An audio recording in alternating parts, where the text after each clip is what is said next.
Hello everyone, we'll get started I think we're all set up with the tech. Everyone's here, I think we've got a couple of subs, we'll get to that in a moment. Hello for everyone watching at home. I've made my kids watch this, so it's going to be a good one. Welcome to today's meeting. I'm going to read from my script and then we'll come to the agenda if that's okay. This is indeed a public meeting and members of the public and press are permitted to report on this evening's proceedings. And hello, I'm Councillor Lawrence and chairing this evening's meeting. Reporting includes filming, photography, making an audio recording and providing commentary on proceedings, presumably through social media. Please note, as I've said, the meeting is recorded and is being streamed live. The recordings will be published on the relevant meeting page of the Council's website at a later date. By choosing to attend this meeting, everyone here is deemed to have given their consent to being filmed or recorded and for any footage to be subsequently broadcast or published. Not planning a fire test, so if the alarm sounds, then we must leave immediately. Please don't gather your belongings, just leave through the normal exits. They're all clearly signed, and once you've left the building, the assembly point is the High Street opposite the Guildhall. And can I remind everyone, and this goes for myself as well, that if you want to speak, please use your microphone so it's picked up on the recording and we can all hear you. So that's my script. Come to the agenda. Yes, I think I've spotted a couple of substitutes. Can I just confirm that? Do we have any substitutes here? Yes, Chair, we have Councillor Ali for Councillor De Serra. That's it, thank you. Oh, is it? Oh, excuse me. Thank you. Obviously just made someone up. No. Good to see you, Bash. Right. So, as you can tell, I'm not as familiar with this committee as I should be because Councillor Lamb very kindly subbed for my first chairing responsibility. So, item 2 on the agenda, any declarations of interest? Nope, and I can't see anyone in the public gallery. So, we'll proceed to item 4, which is the minutes of the meeting that Councillor Lamb chaired on the 10th of July. So we're going to go for accuracy in matters arising. Page 1 of the minutes. Okay. Page 2.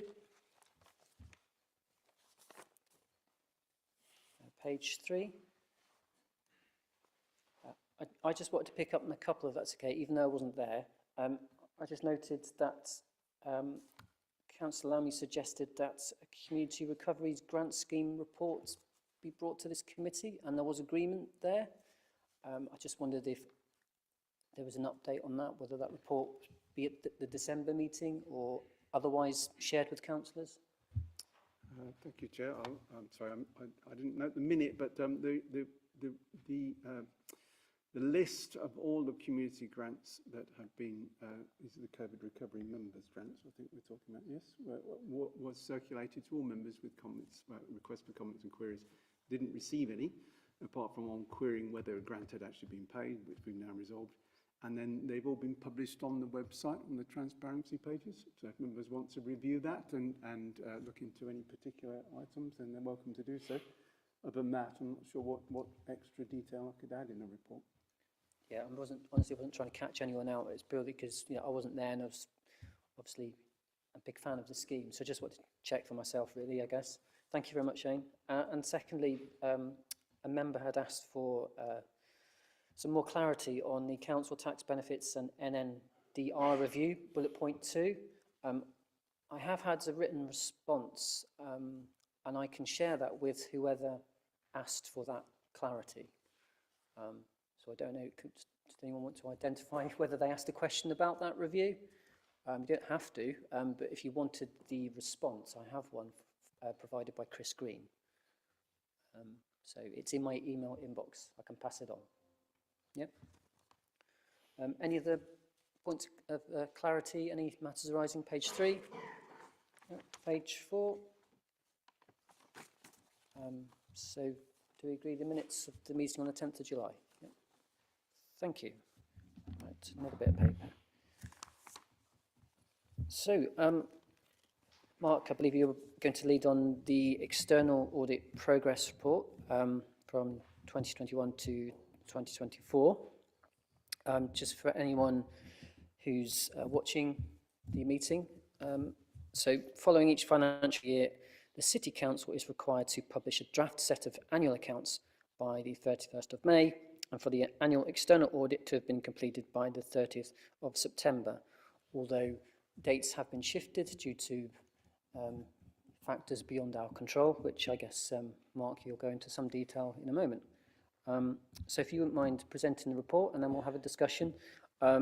This report is for noting, so we're not making a decision as such, but it'd be useful to have a debate nonetheless. So Mark, I'll hand over to you. Point out that we have the external auditors online. Oh, grand. Okay, so external auditors are online, so if we have any questions to put to them, we can ask them this evening. Thank you, Shane. Okay, thank you, Chair. There is quite a lot in this report. We are in the unusual position that we haven't been in before, where the last set of audited accounts for the council were for the year 2020-21. So we therefore have 3 years outstanding since then, 21-22, 22-23, and we're now coming up to the audit of the last year ended 23-24.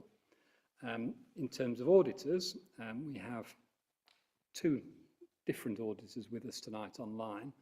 First of all, Hassan is from EY, Ernst Young, and they are responsible for the audits for 21-22 and the next year, 22-23.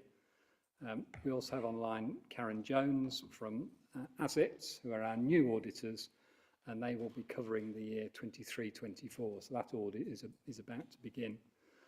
The reasons we're in this position are,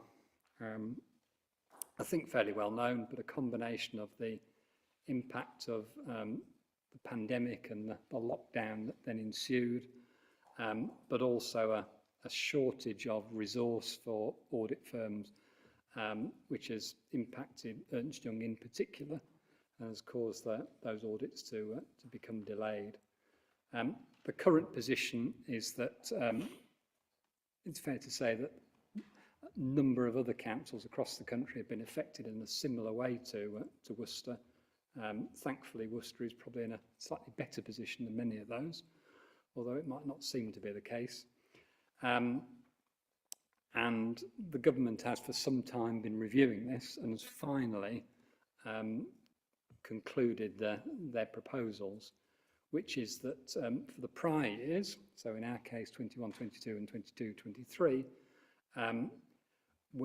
they will allow the audit firms to curtail the amount of work they would do and issue a revised audit opinion, which they call a disclaimer, which is effectively saying that they're unable to express an opinion on the accounts because they haven't been able to do the required work. Ernst Young approach is that for those 2 years they've done a limited amount of work, mainly around value for money and our governance of the council and the accounts process, and will issue their opinion on that accordingly.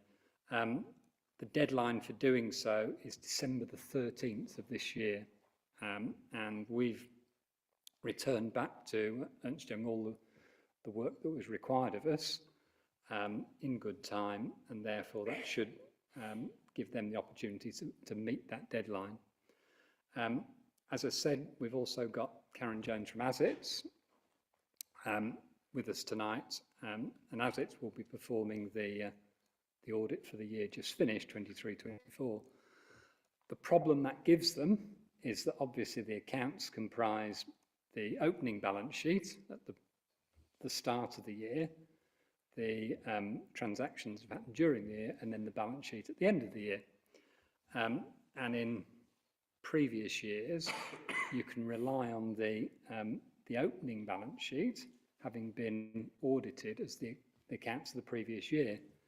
Clearly, we're not now in that position, which gives ASICs the problem that they can't rely on a previous audit opinion for those opening balances, and therefore they will also be issuing a revised audit opinion, which will fall short of the full true and fair audit opinion that one would normally expect. And that position is likely to exist for more than just this first audit opinion, while they bring themselves up to date and fully comfortable with our finances. They will, as part of the audit work they're about to start, do some more detailed work to try and improve that position. But I think, and you may want to ask Karen about this, but I think it's highly unlikely that that will get them to the point where they could issue a full true and fair audit opinion.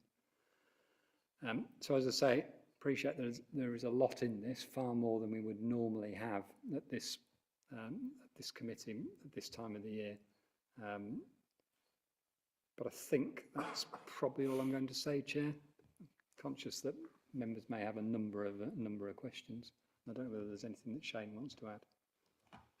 No, thank you. I don't know whether Hassan wants to comment in terms of the appendix for the value for money report, which is included. Thank you, Chair. If you want me to run through the value for money report, I'm happy to do so. So on the agenda today, you've got our value for money report, which outlines the findings based on the work which we've undertaken for the 21-22 and 22-23 financial years. In respect of value for money, we have a responsibility to report by exception if we identify any significant weaknesses. And we report on 3 criteria which are specified by the National Audit Office, being financial sustainability, governance, looking at how the council makes informed decisions and properly manages risks, and the third one, improving economy efficiency and effectiveness, looking about how council uses information about costs and performance to improve the way it manages and delivers its services.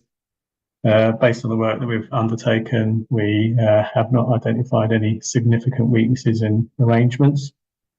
And in our report, within section 2 of the report, we provide a commentary against each of those 3 criteria, outlining some points that have been considered and also the conclusions that we've reached in relation to the 3 criteria. And also within the appendices, we include commentary against the specific reporting criteria against the 3 main areas. So in respect of financial sustainability, governance, and improving economy efficiency and effectiveness.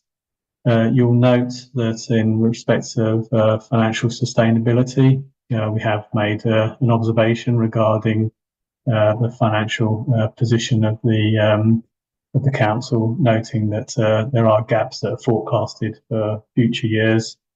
Whilst we haven't identified a significant weakness in arrangements, we note that there is an increased risk of weaknesses in future years, and we expect that future auditors of the council may consider that there's a risk of significant weaknesses in the work that which they undertake in relation to value for money, and when they do so, they'll be assessing how the council is responding to managing the gaps which it is currently forecasting. I wasn't planning on taking you through a page-by-page Turner, but I'm happy to take any questions which you might have on the report. Thank you very much. Just before I open up for discussion, I just want to highlight a couple of things. I guess just to add to what you've said in terms of framing the discussion. So just to clarify, that nationally there's a backlog of council's annual accounts waiting to be audited. And the reasons for those are clarified in a letter that Ernst Young sent not too long ago. So that's one thing to note, that there is nationally a backlog. And secondly, I just want to clarify exactly what we're trying to talk about here. So I'm looking at page 20 of the report that you've provided. Thank you very much for that. So the council, so we're talking about value for money and financial sustainability. From page 20 of our papers, I'm just reading from it. The council utilises financial and performance information to assess its performance and identify areas for improvement. There is regular reporting of performance through its quarterly performance reports, which are available on the council's website.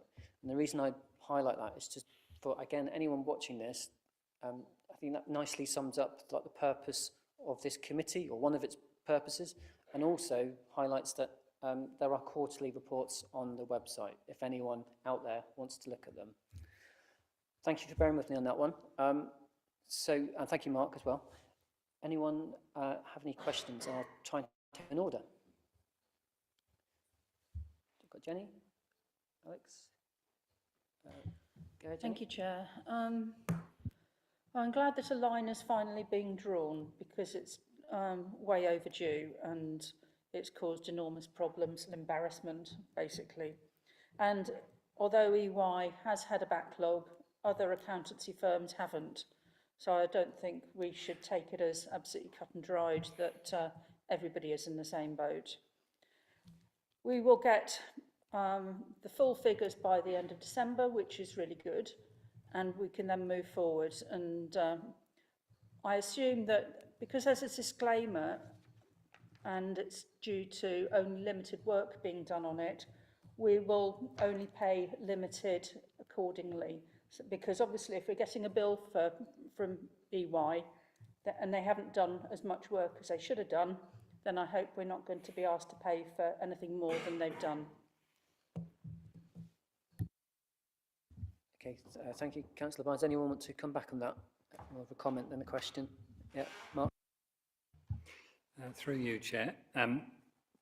You won't be surprised to hear that we have already asked Hassan that question, and his response was that the amount of the fee that will ultimately be charged will be set by the PSAA, the Public Sector Audit Appointments Body. EY will submit to them evidence of the amount of work they have done, and the PSAA will then determine the fee they consider appropriate. At this stage, it's not possible to give an accurate figure, but the broad estimate that Hassan gave us was that he expected that to be less than the base fee that had originally been quoted. And to put that into context, the base fee was always considered by EY to be too low to do the amount of work that was required. Hence, in previous years, we've been paying an additional fee on top. So the best fee at the moment will be less than the base fee that was originally quoted. Okay, thank you, Mark. Councillor Mace. Thank you. So the report says, as you mentioned, that the assets will likely offer a modified opinion due to the disclaimers on the previous year's audits. And we're not going to get a true and fair view this year. Do we have a reasonable time frame where we would expect reasonably to get back to a true and fair view? And the second question is on the Appendix 4 letter. It's obviously from Ernst & Young. It gives a list of actions that we need to achieve to hit the government schedule of the 13th of December. Where are we with dealing with all those actions? Yeah, thank you, Mark. Thank you, through you, Chair. Taking those in reverse order, we have already submitted all that we need to do for EY for them to meet the deadline on the 13th of December. In terms of your first question about the opening balances and when we'll return to a full audit report, can I suggest this is a perhaps appropriate time to bring in Karen Jones from Assets, and she can answer the question herself? Yeah, please. Thank you, everyone. Unfortunately, it will not be as clear-cut as being able to provide a full true and fair opinion in 1 year. The guidance and the direction of travel for all local authorities which are in this position is that once the previous audits have been concluded on, that is the reset stage. We are then entering into a recovery phase, and as Mark has previously mentioned, we have no assurances over the opening balances, and what that means is that we are going to have to work over the next few years probably to build up that assurance on those opening balances. So I think in all likelihood, depending on certain arrangements that the council has in place, it will not, the earliest probably would be 25, 26 if we are even in that position. So it will take a number of years to be back to a position where it is a true and fair opinion that the council will be receiving. Okay, thank you. So about 2 to 3 more years. That's what I'm getting from that. So thank you very much. Yeah, as a minimum.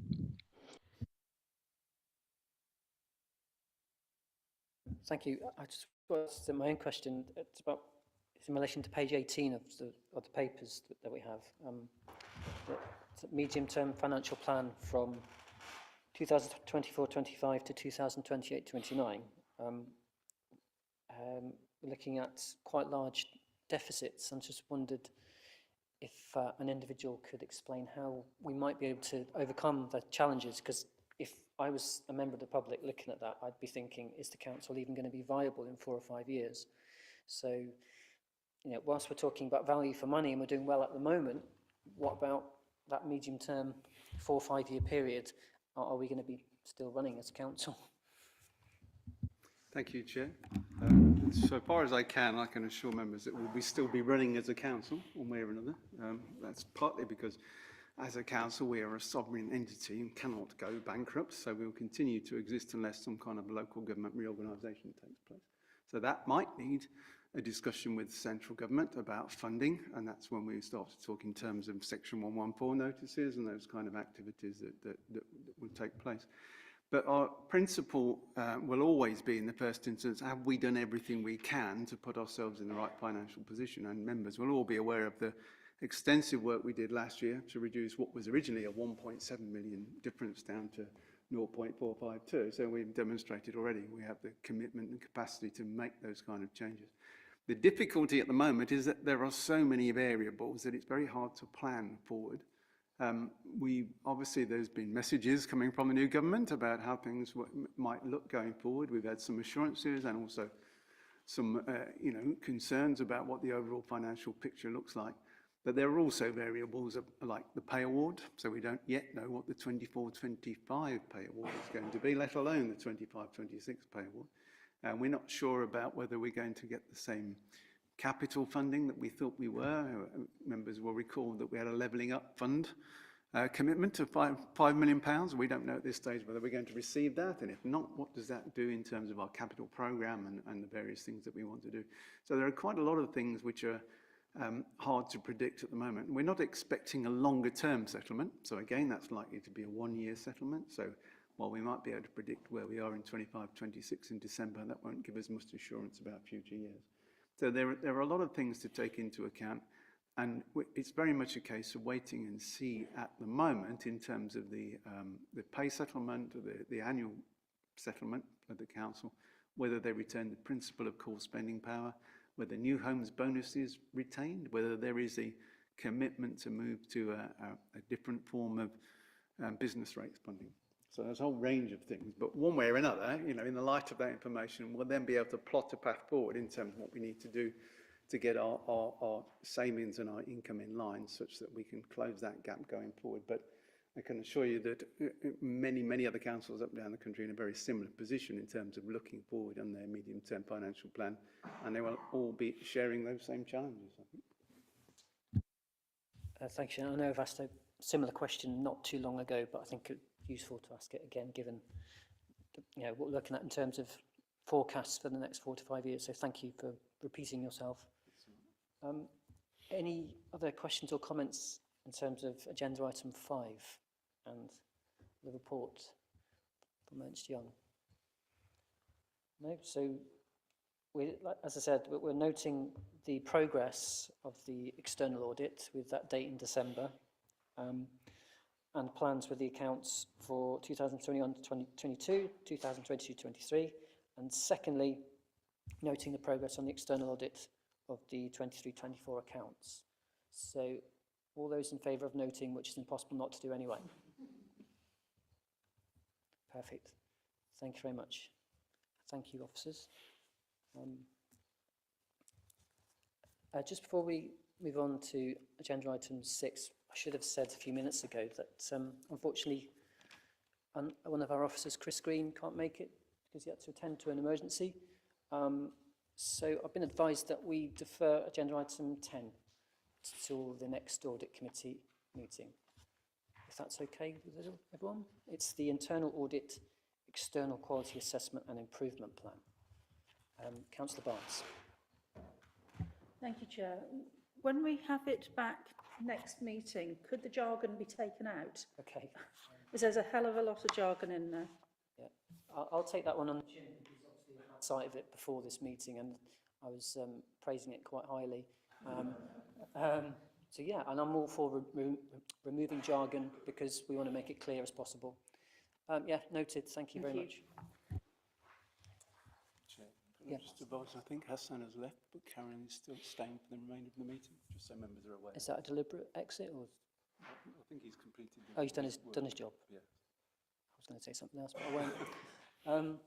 Okay, so the representative Hassan from Ernst & Young's not here anymore, so if you have any questions for Ernst & Young, we'll have to relay them later on. I'm still online. Oh no, Hassan, he's here. No, stay. I was told that you weren't here. Okay. So yeah, we hope that Chris is okay and everyone else is okay. And yeah, we'll return to agenda item 10 at the next meeting and we'll pass on your comment, Jenny. So, I'm trying to juggle bits of paper. So agenda item 6, again, this is one for noting. It's the draft annual accounts for 22-23. I'm going to assume that members have had at least glanced at them. It's a very big document. They're on the website. I've got a printed copy in front of me, thanks to Margaret. I've got my own question, but before we get to questions, who's leading this? Mark again, if you could give us an introduction and then I'll open it up for discussion.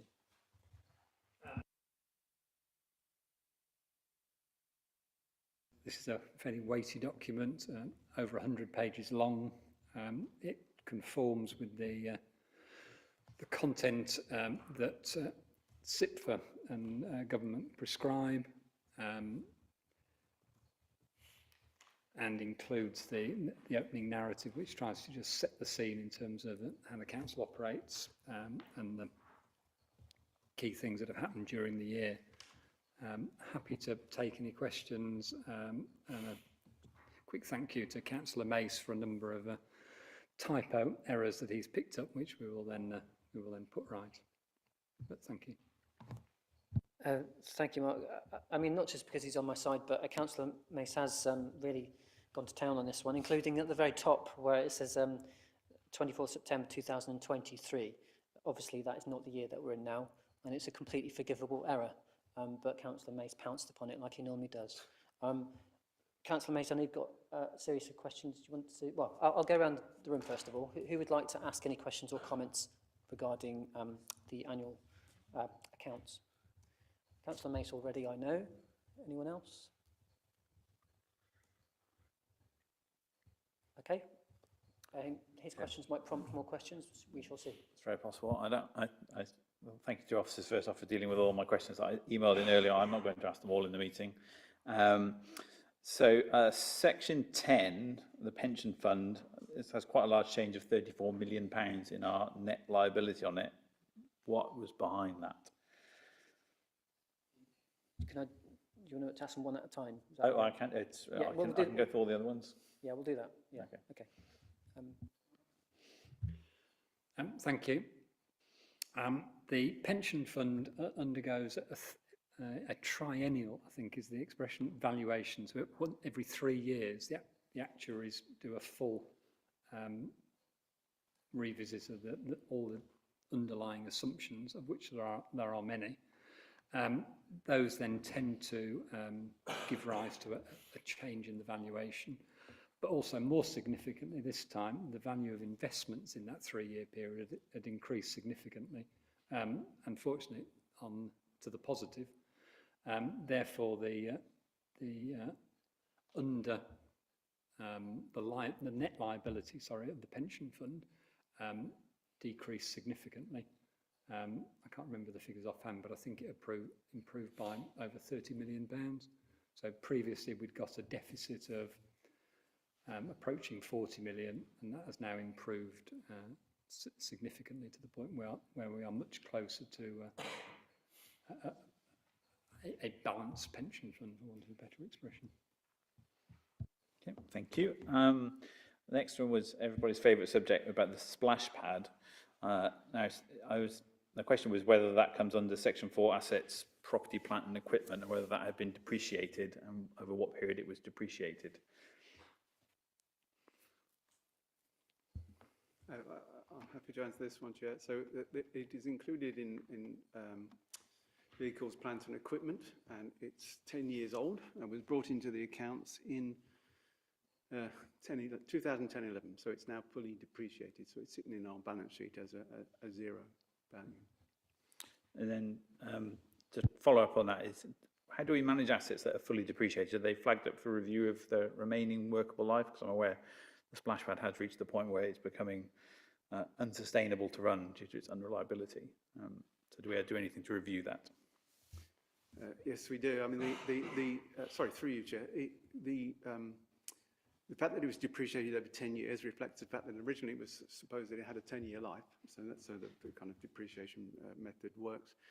So when we come to the point where they're fully depreciated, then there's always a case of reviewing to see whether or not there's a revaluation needed or a replacement and so on. And we're all aware that there are problems with the splash pad, and we're now looking into what's the next step in respect of that in terms of continuing to repair it or looking to replace it, and how we're going to fund that if we do that. So it has got to that point where we're looking at it now. Okay. Yeah, sorry, Councillor Cookson. Could I just comment on that? That actually it is, with the absence of knowing where it should sit, it's been agreed that it's going to be under the purview of Environment Committee, and it is coming to Environment Committee, and officers are working on the review of the splash pad at the moment. Yeah, I mean, the reason I asked about it was more that, if we get a new splash pad, when we get 10 years, we're going to start saying, okay, we need to look at refurbishing it, replacing it, and make sure that we're hopefully not getting into this situation again with the splash pad. And then finally, on the contingent assets and liabilities, it mentions about the demolition costs of the swimming pool and how they won't be known until it's completed. And just checking whether we completed that demolition in the time for these accounts, or we didn't, and that's why it has that message in there. Through you, Chair. So it took the actual demolition itself also includes remediation of the ground because it's contaminated land because of the swimming pool line. And also, when we initially did the estimates of demolition, it was evident that there was asbestos in the ground as well. So we had to apply particular treatment to make sure that that was rendered inert. And that was originally when the contract for the demolition was let, we set aside the remediation, so that either we would continue to do that, the platform said, carry on and you do that work, or they would take control of that and remediate it to their satisfaction so that they could then build on top of it.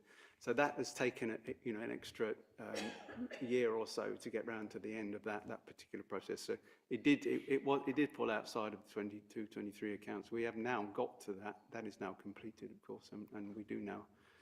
It did actually result in an underspend against the original budget in terms of the capital.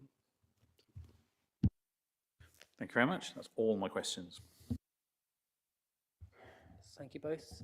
Any other questions on this particular item? Nope. Okay.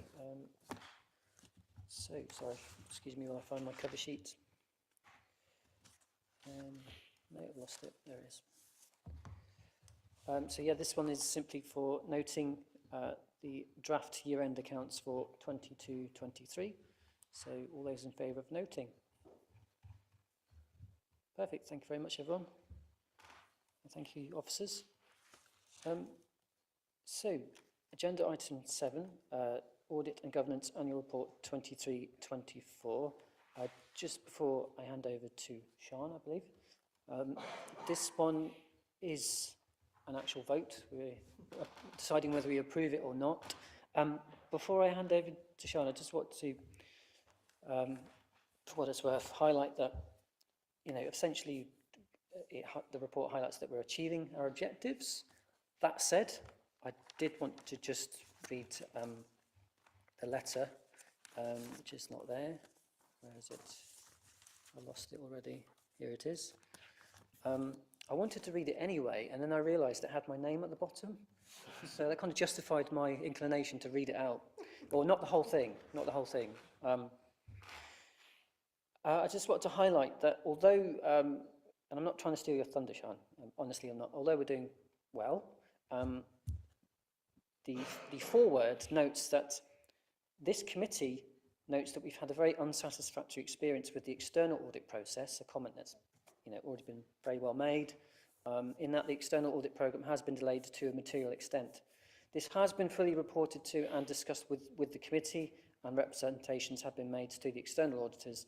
And it says here this reflects a national picture, although I do take on that there is variance between authorities. Councillor Barnes, if you stare at me any harder, I might grumble. Just wanted to also highlight our thanks to everyone, committee members, previous chair and vice chair, that's Councillor Alan Amos and former Councillor Tom Petrovsky. Thank you very much for your work and the audit committee over the last year, and also all the officers, Shane, Mark, Andy Bromwich, Sean and Chris Green. So did want to highlight that we're not absolutely pleased due to things we've already discussed in the previous item, but also wanted to take the opportunity to reiterate thanks to everyone for their huge amount of work. So this is one for approval or not. I'm going to hand over to Sean. Thank you, Chair. Yes, I don't need to say too much about it. I think there's, hopefully I'll be forgiven if the report gives you a sense of déjà vu. There's a slight disconnect that we're reporting the annual governance statement, which is a look back at the previous year, and then at the next meeting, then later, we're reporting the annual report, which is a look back at the previous year. I'd like to sync them together. We held the annual report back in previous years. In fact, there's been several years where we haven't actually done one. Because we've been so far out with the external audit, it's been lagging. And it's such a big part of the committee's work. But going forward now, we're hoping that we're in a kind of reset mode and we can at least do an annual report that's concurrent with an annual governance statement. And so you can look at both things together and think, I'm only reading this once. And it's what this report is doing is highlighting the work of this regulatory committee and the role that the committee plays in providing the council with assurance, in the same way that we do the same with our planning committee, and we take that regulatory report through to full council. And that's very important because you are, unlike the policy committees, you are discharging this full function on behalf of the full council. This committee is named in the constitution. It has a crucial role in terms of legal expectations and the SIPFA guidance.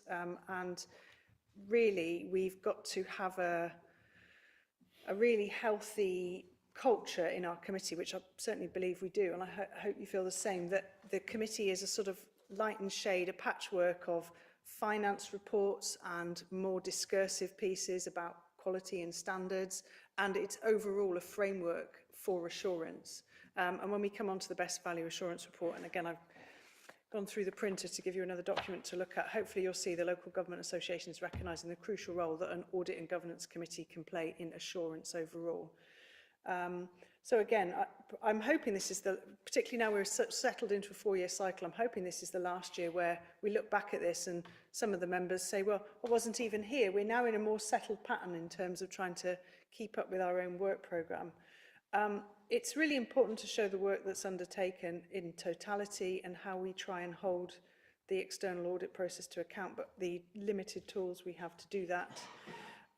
That we, notwithstanding the time lag, we try and hold a mirror up to ourselves in terms of internal assurance and ask ourselves searching questions about assurance.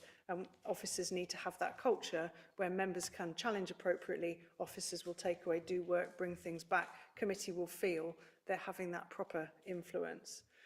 And so the report outlines some of the financial matters that the committee is considering and some of the more qualitative matters that were discussed last year, including a review of the Scala project and a start of the conversation around are we safe, which is best value indicators, we've got that report on the agenda again later today. So without further ado, Chair, I'm happy to take questions. Thank you, Sian.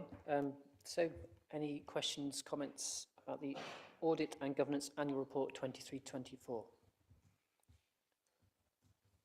And as I said, this is for approval, and secondly, to agree whether we should submit it to Council for information. Excuse me, Councillor, sorry, I was looking at my paper. Councillor Mace, anyone else? Thank you, and thank you for the report. I'm new to the committee. It was interesting reading, see what the committee does, and especially the list of matters that were within the remit of the committee. One of the things, slightly selfish, I was wondering was whether we could look, whether it would be within the purview of this committee to look at the cybersecurity measures on councillor emails, mainly because I find the settings as they are set at the moment to be extremely restrictive and get in the way of doing work. And I understand that from the risk regulators that a lapse in security is of a significant concern and we must take appropriate action.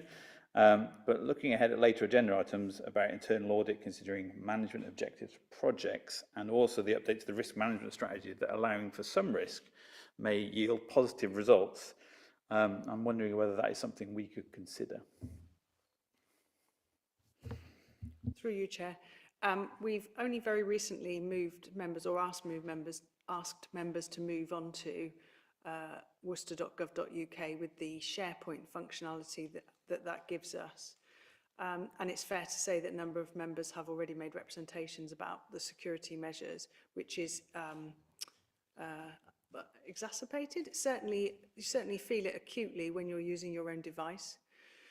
You're not the first person to say that, Councillor. I don't have an answer to you tonight. I don't think that adjusting it through the risk register is the way to tackle it, but we've got to have a way forward that means that members feel they've got the tools to do their job. But equally, if I'm doing cliches, we don't want to throw the baby out with the bathwater at this early stage, because SharePoint is such an important resource for the council. And in the last 3 years where offices have migrated to SharePoint, it's been truly efficient for us, and we want to be able to share committee work programmes, draft documents, and produce a proper intranet for you. So we want to see if we can get the benefits and risks to be proportionate. But as I say, this is a very live issue, and you're most definitely not the first person to raise it. I mean, thank you for the response. I mean, I guess what I'm not looking at is saying we shouldn't use SharePoint or anything. I think I use it every day at work, and it works extremely well. And I agree our usage of it is correct. It's things like, for me, example of today's meeting is I emailed a number of officers questions before the meeting, and then what I would normally do is copy those questions out of my email and put them in my notes for the meeting for the evening. And in Outlook, I can't copy them out, so I end up typing them out again. And it's like, it feels like a waste of time. So, yeah, it's settings on that I think that we should look at again. I think Microsoft 365 and SharePoint is definitely the way to go, but some of those settings I think need review. Excuse me, Councillor Cookson. Just really want to echo everything that Councillor Mace has said about that. And I don't think officers have truly appreciated the amount of problems it is creating for members. We tend to get the response of, oh, but it's fine, it will work out. Well, when you're working, particularly because there's things like compatibility issues of different versions of Microsoft 365 when you're running it on multiple devices, which we raised before it was rolled out, and we were told it wouldn't be a problem, and guess what, it is a problem. But I totally agree with the importance of the cybersecurity thing, but there does need to be, and it's not really a thing that we should be discussing at this committee, but since you've raised it, I think it's a forum in which the discontent from members really needs to be noted by the council in terms of the way we're going forward. And a lot of the information that would be accessible to us isn't stuff that, you know, you do wonder from cybersecurity what would happen. I mean, clearly there's a risk register, but some of the things that I'm missing out on communications are things that actually help me do my job as a councillor, but actually are probably in the public domain anyway, and are not things that anybody could ever hack into or make any use of. But what they do is make you much less efficient as a councillor and frustrate your residents no end as well when you can't get back to them on issues.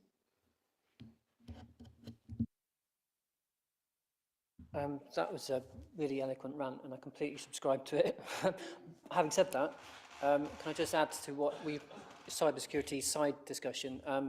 Must give credit to officers for picking up, or at least some officers, because I've had a phone call just before this meeting on the whole thing about computers, and very proactive, and so I'll give some people credit, but yes, it has been a frustrating period. Yeah, we need to weigh up security versus accessibility so we can do the role that we've been elected to do. Yeah, point well made. Thank you, Councillor Cookson. Yep. Just as a follow-up, there's almost a hybrid way that you could work where actually we all accept if there's things that are risk that need to be appropriately secured, we're all in favour of that. But a lot of it I'm talking about is things where it's not information that is particularly confidential, it's just information that helps us act as councillors and be effective in our roles. Well, it is being looked at, because I can testify to that, because like I said, I had a phone call 2.5 hours ago, 3 hours ago, on that very issue. Any other questions, comments about the report that Sean presented this evening? No? Oh, Councillor Mace again. Sorry, I've got 1 minute, just because I'm sorry for derailing the conversation slightly on that, because it is a very good report and I was very grateful to read it. And it's a accolade for the author that I didn't find any pedantry mistakes in it. So thank you very much. Yeah, you've done very well, Sean, to get through the Mace filter there. Yeah, it's a great report. Thank you very much. And it also reiterates that the external audit of accounts will be done by the 13th of December. So, we're approving this and we've got that date on paper, and this is going to be passed on to the rest of the council. So, all those in favour of approving the report that we've just been discussing? Thank you. And secondly, that it will be submitted to council for information. Super. Thank you very much. Thank you, Sean.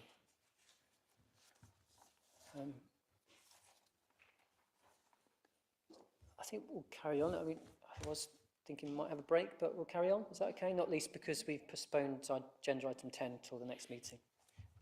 So the next item is number 9, risk. No, it's not. No, it's number 8. It's best value assurance report.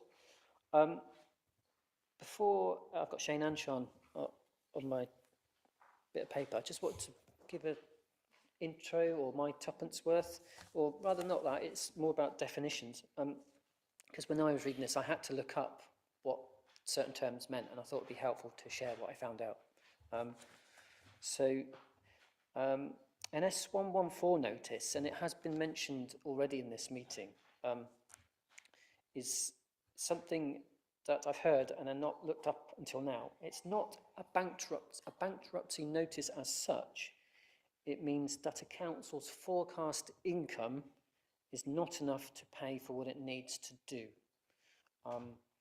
So it's about preventing bankruptcy in the future rather than telling a council you've got money. I think I've got that right? So that's S114. An S151 officer, again, members of the public diving into our papers, it's the Chief Finance Officer. So clarify that. So we're going to consider this report about the government's best value interventions proposal. So at its meeting of the 20th September last year, this committee asked the council's Chief Finance Officer and Monitoring Officer for more information about the circumstances in which local authorities' S114 notices, some word there missing, can become involved in best value interventions. So I guess this links to a previous discussion about value for money and making sure that we're financially sustainable. This request was triggered by national headlines regarding Birmingham City Council, and I imagine everyone in this room and many members of the public remember Birmingham being in the headlines, being issued with an S114 notice, which, as I've just said, was more about warning about bankruptcy rather than them being actually bankrupt. 2.3, it was resolved that the committee should receive a regular report designed to provide assurance that this council, is not reaching a position where the risk of intervention is increasing. So that's what we're talking about. That's my gist of it anyway. We're talking about how we avoid Worcester City Council getting to that point that Birmingham unfortunately got to a few months ago, or maybe even a year ago. Thank you for bearing with me on that one. So I've been handed to Sian or Shane. Thank you, Chair. I'm sure we'll both chip in on this. This is, again, what we previously termed Are We Safe? The Are We Safe report. And just to provide the context, as you say, there is in our sector a degree of jargon, a Section 114 notice, best value intervention. We suddenly got offlogged, didn't we? SIP for principles of good governance. And I think what we said when we had a big discussion about this in December 23 was, is there a single source of authority you can go to that says, how do we know we're safe? And there isn't, because what you've got is lots of helpful contributions within the sector about measures and things you would look for. And we looked as a committee before at the government, the former government, doing a consultation on the best value indicators. And to sort of local government, long-serving local government officers like ourselves, we were kind of pleased to hear best value getting a mention again, because best value doesn't mean, you know, a simple financial test. It means is a fiduciary duty, really. Are we looking after the funds that we're given an appropriate stewardship for the city and delivering our services to the best of our ability with those funds? It's a sort of excellence question, really, as much as anything. And the previous government started consulting on, well, shall we bring best value back to life? And what are all the measures and behaviours we could look at that would show us that actually we are performing well with the funds we've got, or whatever the correct phrase would be. And the other document that I shared with you, because again, I think with the audit committee, I think, you know, you've all signed up to a bit of reading, if you don't mind me saying. This is the Local Government Association's really helpful attempt to try and explain what this assurance landscape is. They've used the word framework, but if you flick through this document, you won't find a really simple table or flow diagram that is a framework. But it's a set of behaviours, structures, ways of working that would tell a council that they are likely to be safe because of the way they've set themselves up and the way they're running. And I'd encourage you to read it, not now, but, you know, between now and the next meeting, because in terms of kind of things that we can cling on to, the best value consultation was very good, but that's now gone quiet with a change of government. Offlog, there's indicators in there. It's a moot question, the value of those, the reporting of those, that's gone quiet. The Local Government Association advocates for our sector, it looks after our sector, and they say, here's a good document that will tell you how you know as councillors, and how we all know that there is assurance and that we are doing what we should do and that we are safe and effective. So that's your sort of take-home reading to contextualise all of this. And I don't think anything overnight is going to straighten out the complexity of the landscape, but I think what Shane and I have been trying to point out when we've raised this item before is whichever of those documents or sources of guidance you'd go to, you'd see the same sorts of things being reported and the same behaviours. So again, on the financial side, you'd see indicators around the council's reports of its own accounts and its external audit, as we've already discussed. More on the qualitative side, you'd see data around how the council's doing in terms of upheld local government ombudsman complaints, even standards complaints, performance measures, and those sorts of things. And overall, patchwork, dashboards, complexity, these are the sorts of things I'd suggest. And it's really important in that context that I think that we recognise that all the different parts of the committee system and the officer system are there to do different parts of the assurance piece. And it isn't that the Audit and Governance Committee's got to do everything, or that the statutory officers have got to do everything, but it's a teamwork approach. And as you do read through the LGA document, you'll see that specific parts of the committee system, individual officers, policies we have, they're all referenced in there. One of the most helpful things is the thing that's come out in about font 0.6, so I can only apologise for that. You'll need to look that one up. It's actually a very helpful diagram, but at the moment you'll just have to take my word for that. In fact, it says open a larger version of this diagram here. That's a very helpful visual that shows you who's doing what, statutory officers and committees and so on. But to come back to our report tonight, what we were keen to do was to move on the conversation from the kind of concepts and the narrative into, well, what can we measure and look at the moment that doesn't cut across the work of another committee and doesn't cut across Chris Green's work in terms of internal audit, for example. So what we've put in the appendix is our proposed, I guess, dashboard, for want of a better word. And it is correctly reproduced. I must apologise, on the right-hand side, the column, the right-hand boundary to the column has been cut off, but this is a complete document. We've pulled out best value themes, which are themes that the government were consulting on, they're themes that the LGA support, they're SIP for themes. You may see the same words used slightly differently elsewhere or vice versa, but they are a sensible set of themes.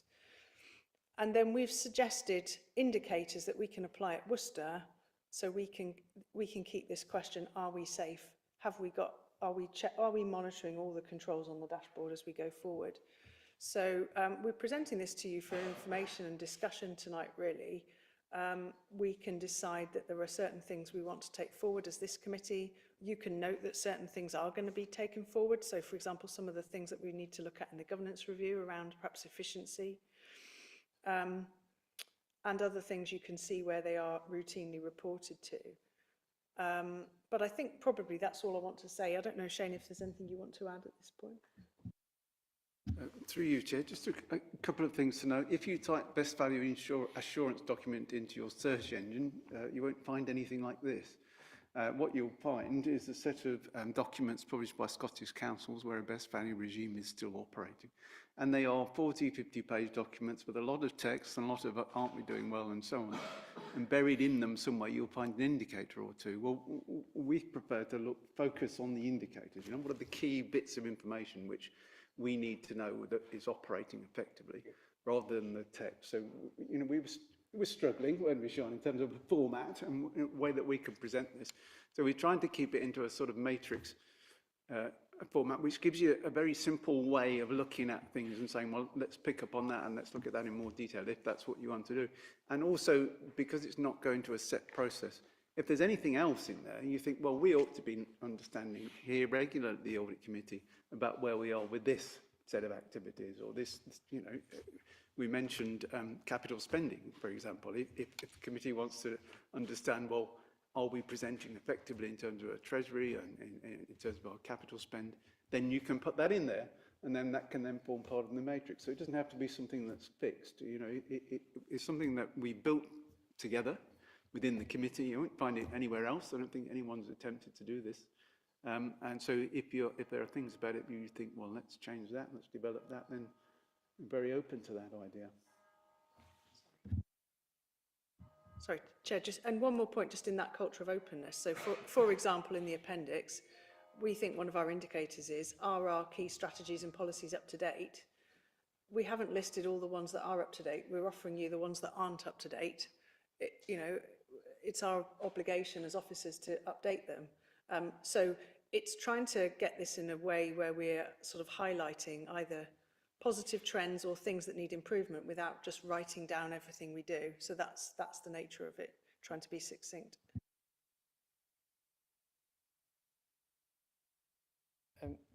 Thank you both. Yeah, I think I kind of missold this one. It's not about value for money. This is about how the council's good in all sorts of ways that aren't actually necessarily related to finance. And you know, the dashboard demonstrates that. And just to hopefully guide the discussion we're about to have, I just want to draw attention to 4.6 on page 163. We're being asked this evening to consider the suite of outputs in Appendix 1, the dashboard, and consider whether there are any areas where a more detailed report about the status of specific indicators would be appropriate. So, do we want a detailed report on anything in that dashboard? And 4.7, do we want to consider whether there are specific processes that would be good topics for future briefings and training events. So we've got double homework there really embedded within this report. And we're not just considering the report, we're being asked to do two things. Can we add to the dashboard, and can we look at specific processes and maybe training needs in the future? Hopefully that's helpful. So thanks again, officers, for the report. Any questions, comments on the report? Because again, we're considering the report and potentially adding to it.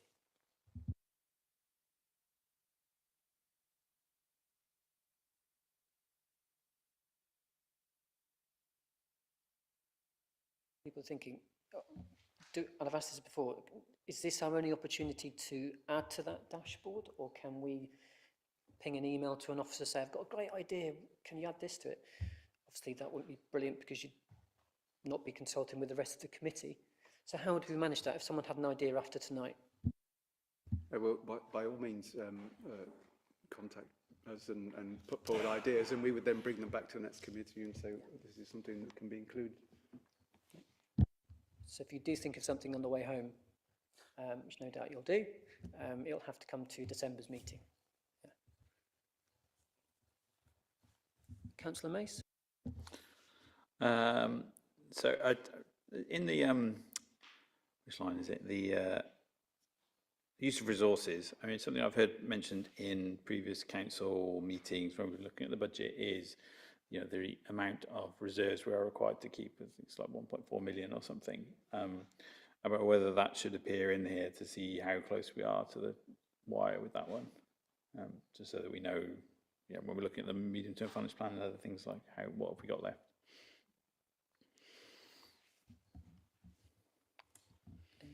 Certainly that is one that we can include, but there it is amongst the off-log indicators. So those include general fund earmarked and unallocated reserves as a percentage of net revenue expenditure and as a percentage of service expenditure. So if you're looking at our total expenditure and saying, well, if that increases, how much reserves have we got to apply?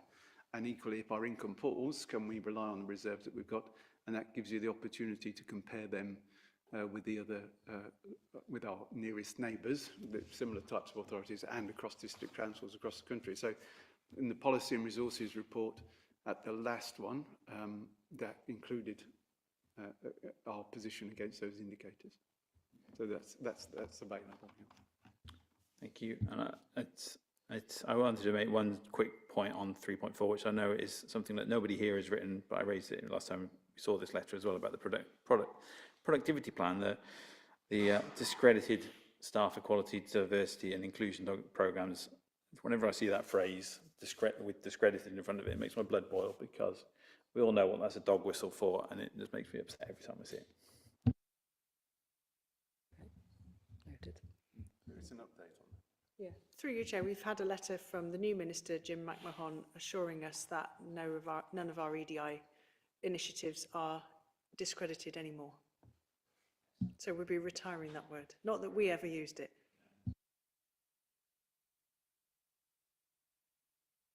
Yeah, good point. Okay, well, thanks again, officers. So yeah, if you do have any ideas for adding to the suite, as it were, the dashboard, then you can share them and we can discuss them at the next meeting. And we are simply noting the update report against the government's best value interventions proposal. So all those in favour of noting the report? Thank you all. And it's agenda item 9, I'm just checking, then we've got another one, yeah. So it says in the agenda front paper, yeah, it's we're not noting draft year-end accounts. We're looking at approving the revised risk management strategy. So this is one for approval, not noting, and it's been put together by Natalie Kemp, although someone's subbing for Natalie this evening. Yes, Shane. Thank you, Chair. Yes, I'm happy to present the report. I'll work closely with Natalie on it. So it falls to the Audit Committee to continue to keep our risk management system up to date and to gain assurance that we've got the right policies and processes in place to ensure that we're addressing risk. So the risk registers, we have basically two sets. There's the corporate risk register, which is reported to the Policy and Resources Committee every 6 months, and when we go through where we see risks have changed and have updated and whether new risks have introduced. And then there are also ones which have closed down. And then there are service risk registers which apply to each of the service areas, and those form part of the discussions within the relevant committees, although the registers themselves aren't presented to the committee.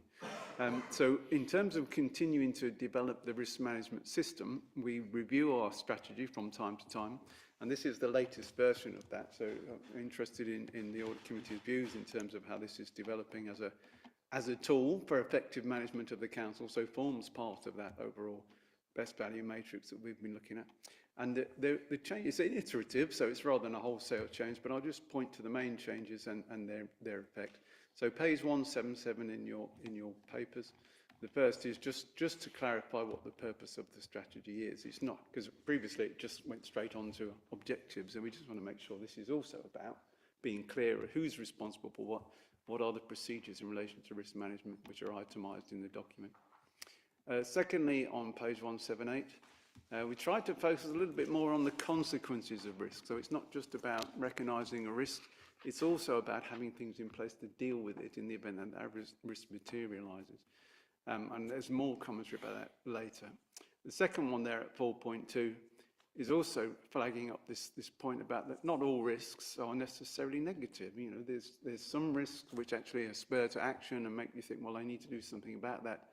And if the risk materialises, then it could potentially have a positive impact. So that wasn't really recognised in the strategy before. So we tried to just reflect that there's nothing wrong with having a risk which is being tolerated, because you don't want to stifle innovation or close down options.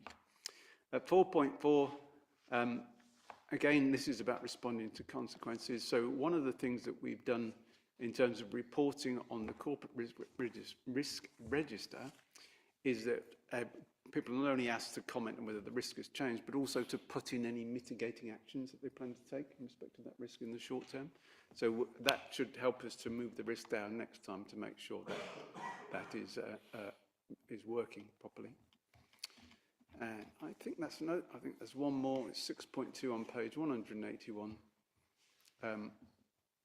Again, reflecting the fact that it's not always about just recognising the risk. In some cases, for example, a building which is next to the river is going to flood. We know it's going to flood and you can't de-risk that. The question is, have you got all the steps that you need to be in place so that you know that that's likely to occur and therefore you can do something about it. So it kind of just pushes the emphasis back on those reviewing their risk registers. Have I got all the things I should have in place in the event that that risk materialises? So that's about checklists and plans and making sure your list of contacts are up to date and so on and so forth. So it's just about making the kind of response a little bit better.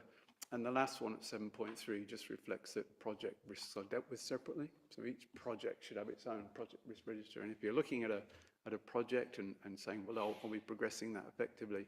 Then as part of that suite of documents, you should see a risk register, and there should be regular updates and highlights, reports in respect of that. So it's just really just about bringing things up to date and making sure we're focusing on not just whether there is a risk and what level of risk it is, but are we prepared to do something about it should the risk materialise. Any questions, Chair? Happy to take those. Thank you very much, Shane, and thank you to Natalie. Just a comment before I open it up for discussion. 3.3 says that the format of reports to P&R committee has been adjusted to include statements of mitigating actions, and obviously you've just spoken about it just now, and obviously that's a good thing. We're not just talking about the risks themselves, but what we might do to prevent them becoming worse than they need to be. So I just thought that was obviously significant progress. So any questions, comments about the updated risk management strategy? All highlighted nicely in yellow. Councillor Jagger, I'll just note for the time being no, you're on your own. Carry on. So I'm aware that we've done quite a considerable amount of work doing managing risk, particularly with big capital projects. And there seems to be now an uncertainty that is inherent of having a new government in place. A lot of things, a lot of unknowns in terms of how much money we will get, whether we get certain grants or whether we're not. My question is somebody who's only going through this for the first time and change a government, is this normal practice, or is there something unusual about the way this government has decided to allocate the funds or make decisions about how much money we get? Through you, Chair. Is it normal practice? It's very difficult to answer that.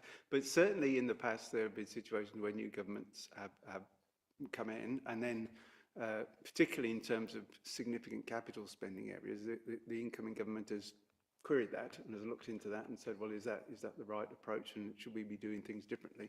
So always in a position of transition for central government, you know, we'll have to look hard at what the potential implications are for our own finances, inevitably. I mean, it's a major change in our environment, so inevitably the risks will increase. The difficulty for us here is that the corporate risk around funding from government is already read.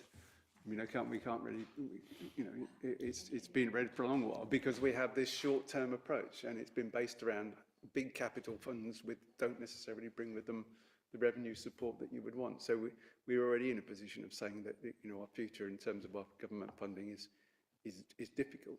So, you know, it's not a risk we can increase at the moment. But certainly, you know, we will be reporting in December when we do our first iteration of the budget, and at the all members meeting, which is now on the 15th of October, we'll be talking then about what the current situation is and what we know, and certainly feeding into our medium-term financial plan what degree of risk we think is appropriate. Certainly. Thank you, Shane. I think Jess wants to come back. Sorry. Oh, excuse me. Sorry. That's Jagged. Would it be fair to then say that these risks can be characterized as political risk rather than financial risk? Or is the separation between those the nature of those risks so closely together that you can't categorize them one way or the other? Through you, Chair, yes, I think they are very closely integrated, yeah. But certainly as far as our risk register is concerned, it's characterised as financial risks. That's where our focus is. You know, what is our financial position going to be, effectively irrespective of whichever government is in charge. Thanks. I was just going to make the observation again. I was going to mention the Local Government Association again and the District Councils Network. And if in your political groups you can be advocates for the District Council, the City Council, one of the most important things where we can lend our voice through District Councils Network and Local Government Association to government is sometimes the unintended consequences of decisions. And so, for example, there's an uncertainty about whether the councils will get UK shared prosperity funding for a further year. At our council and many others, UK shared prosperity funding has been used to support discretionary services such as arts and culture, sports project, community projects, as well as skills and some environmental green investments. UK shared prosperity fund itself was a temporary measure put in by the last government as a post-Brexit response to losing things like ERDF, which you might remember from European funding, structural funding, ESIF and ERDF. And so there's the unintended consequences locally of just viewing it as a funding stream that could be withdrawn. The ripples would be so significant for all the small things that us and many other councils funded with UK SPF. That's not to say we thought UK SPF was forever. We didn't, but there's been no clarity about what's replacing it. And another example I'd give would be New Homes Bonus. So that's been a mechanism that's been in place for a number of years that rewards a local authority for the number of new homes delivered in the area. Councils have often integrated it into their medium-term financial planning, but previous governments, it survives different political colours, won't give a clear signal about whether New Homes Bonus is here to stay or not. So, and another example that hasn't impacted Worcester so much, but is written about a lot in our sector, has been the ratcheting costs and escalating costs of temporary housing accommodation you've probably heard about through your political groups and local government association representation. So in the context of risk, there's a very important mitigating action that we can all take by adding our voices to the sector, because it's that point, I think, with local government that, you know, we don't get a lot of parliamentary time, and the unintended consequences of withdrawing a funding scheme or not confirming whether a funding stream is staying or not is very real. And that seems to be a feature that isn't just peculiar to a change in national government. It's just an ongoing thing about local government not getting that certainty from central government about the terms under which it will be funded.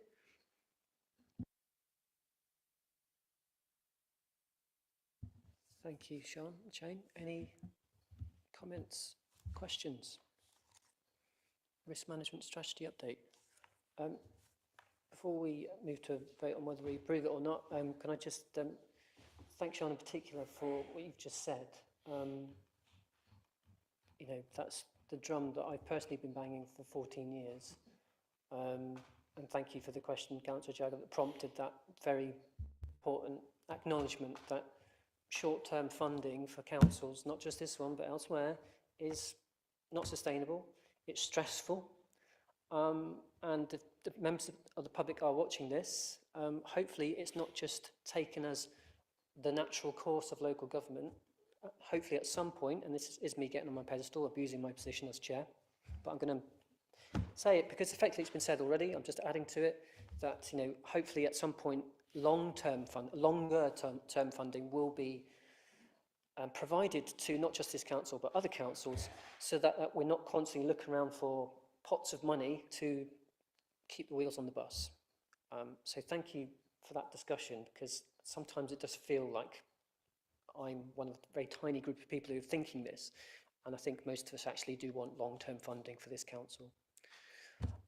So to the vote then on whether we agree the revised risk management strategy. All those in favour? Thank you. That's approved. So yes, I'd asked your permission to postpone item number 10, but during that discussion I sneakily looked ahead at the agenda and realised that in fact agenda item 11 was due to be led by Chris Green. So I wonder whether we need to postpone both of those items on the agenda, because they're very much related anyway. I'm looking for nods from officers. So do we approve the postponement of the final two items before AOB to the next audit and governance in December? Thank you. That seems sensible. So for anyone watching, that is what we're postponing is the internal audit, external quality assessment and improvement plan, which is a lot more interesting than it sounds, and the internal audit progress report. Both were due to be led by an officer called Chris Green, and unfortunately he can't make it this evening. Our next meeting will be in December, so we can discuss those then. I haven't had any items for any other business brought to my attention before the meeting, but because I'm nice and because it looks like we're going to finish early, I'm looking around for any last-minute AOBs. And I'm going to check I've not missed anything. Just bear with me before I close. Absolutely, good call. Yeah, well, I want to thank everyone for your contributions this evening, councillors and officers. But I want to offer extra thanks to Mark Baldwin, who I have only recently found out is also leaving us, and I should have noticed this because it did say in the report 2 officers are leaving. I should have put 2 and 2 together. Mark, thank you so much for all your work for the council and the city. We can have half hour just having a Mark Baldwin loving if you want, but I'm assuming that everyone's happy for me to convey our thanks, you know, through me. Yeah, it's been a pleasure working with you. I have worked with you for quite some years now. When did you join the council? Would you believe nearly 10 years ago? Was it? Yeah, seems that's about Time flies when you're enjoying yourself. Yeah, absolutely. It feels like 30. So yeah, thank you so much, and I hope you have a long and enjoyable retirement. Okay. Councillor Mace. I'd also like to say thank you to Mark, but I was just going to ask, isn't this Shane's last audit in governance as well? Yeah. Why am I not? I'm just getting late. Yeah, Shane was being nice and saying, just to focus on Mark. Well, and I said 2 officers, and indeed, thank you, Shane. I mean, you kind of had your go at full council, yeah. So this has been greedy now, Councillor Mace. But yeah, just for anyone else watching, Both Mark and Shane are sadly leaving Worcester City Council after many years of service to the city.